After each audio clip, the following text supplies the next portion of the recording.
misi diteruskan. Misi kita ke Tibet Everest Base Camp. Hari ini hari yang ke-5. Bayar 5 lagi ya. Hari ini hari yang ke-5. Masuk Botan. Kita masuk Lost pagi ni. Semua macam mana cerita dekat Lost hari ni? Kalau episod kedua, Ha? Sepatutnya episod ke-5 dah. Tapi episod 3 dengan 4 delay. Sebab ada masalah tu kan. Tak lalu dah nak buat. tunggu dan saksikan. Lepas ni mungkin full lah sampai habis. Tak salah ni sekarang. Masa kuku aku rumah tu, aku cukup habis jambang kan.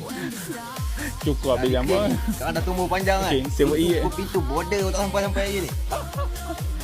Kita kan. Pintu border pun tak nampak lagi. Okay, hari ni nampak.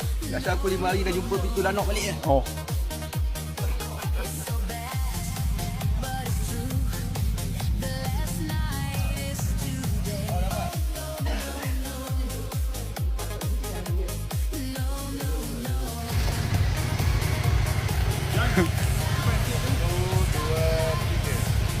Syak dah rindu dengan Jazz lah.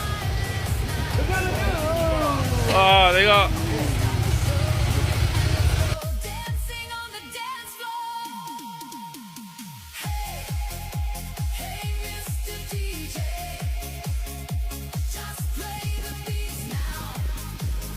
The night is on fire.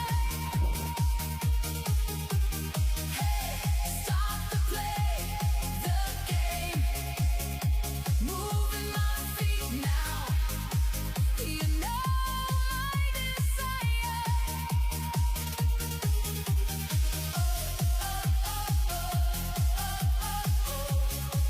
We dance on the dance floor. I want more and more.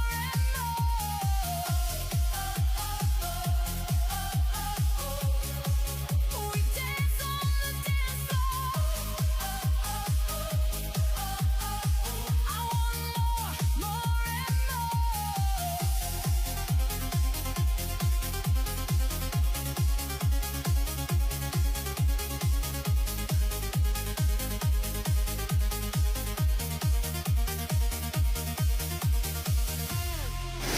Basuh-basuh. Masuk China biar handsome sikit. Sana jalan cantik. 24 hari kot nak duduk. Takkan nak berkeladak kan. Balik nanti biar kita sambung keladak dia. Habis dah sampai Botan.